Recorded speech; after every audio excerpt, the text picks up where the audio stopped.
Isn't that amazing?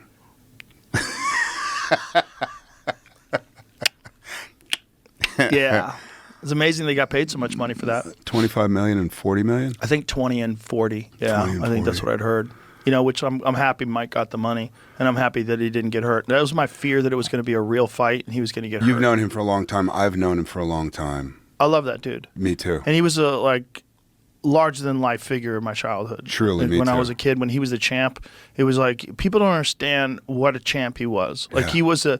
he wasn't just the heavyweight champion of the world. He was an executioner. Truly. Every fight was just a matter I of don't how remember long was it going to which last. fight it was that I went to go see a couple of fights, and I actually went to go see Julio Cesar Chavez fight, and that's when I met Tyson in the green room, and wow. I met at the same time Muhammad Ali in the green room. Oh, wow. That was a moment. Wow. As a boxing fan, That's that was a a heavy real moment. But I remember, and I don't know who it was, and I think it was a 90-second fight, and I went to go see this fight, and Tyson was fighting, and this guy was doing this stuff before, and he had he had built himself into confidence. And Mike came out afterwards. He was the first one, obviously, and Mike came out afterwards, and I watched his face. I didn't watch Mike. You would normally watch Mike because he's so charismatic, and he's coming. You want to see what he's going to do. And I watched the guy's face, and I watched that confidence bleed from his face instantaneously. Yeah. He had absolutely lost the fight long before Mike had ever gotten in the ring. Yeah, I maintain that in the time where he was champion, like the 2 or 3 years where he was at his best, he's the greatest fighter of all time. Of all time. Of all time. Yeah. I don't think anybody... That's why it was so interesting to me as I was watching it, and I'm very verbal when it comes to that shit. Come on! What the fuck? You know what I mean?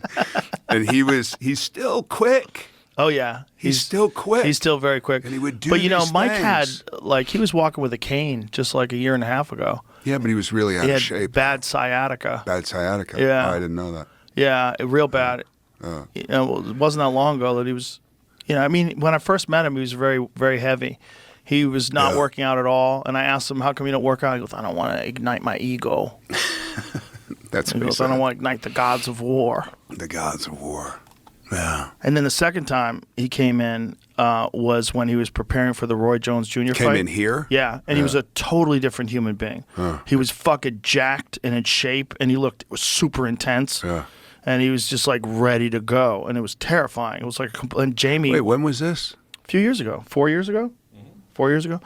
And so when he came in the second time, I was like, Jamie said it afterwards. He's like, that's a totally different human being than the first time we saw him. He was one of the first guys, like I said with Nick Nolte, he was like, is that really Nick Nolte? This is crazy. Yeah. Can't believe he's right there. Yeah. Mike Tyson was one of the first people that I met, though. I can't believe he's really here. Because just like he was Bigger so than life. iconic. Like you had to be alive and be a kid during the time where he was the champion to understand what he was. Because there was...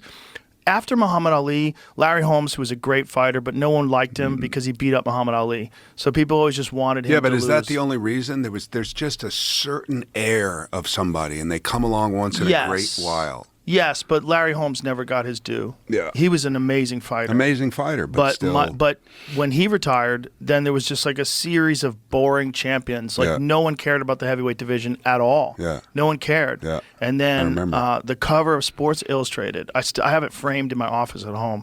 It said Kid Dynamite on it. And he was 19 years old. And I was like, who is this guy? Yeah. And then I started watching him fight. And then he was fighting on like ABC Wide World of Sports. You're like, Jesus Christ. Do you find yourself going back and watching highlights just to do it? Oh, yeah. I watch Tyson fights all the time. Yeah.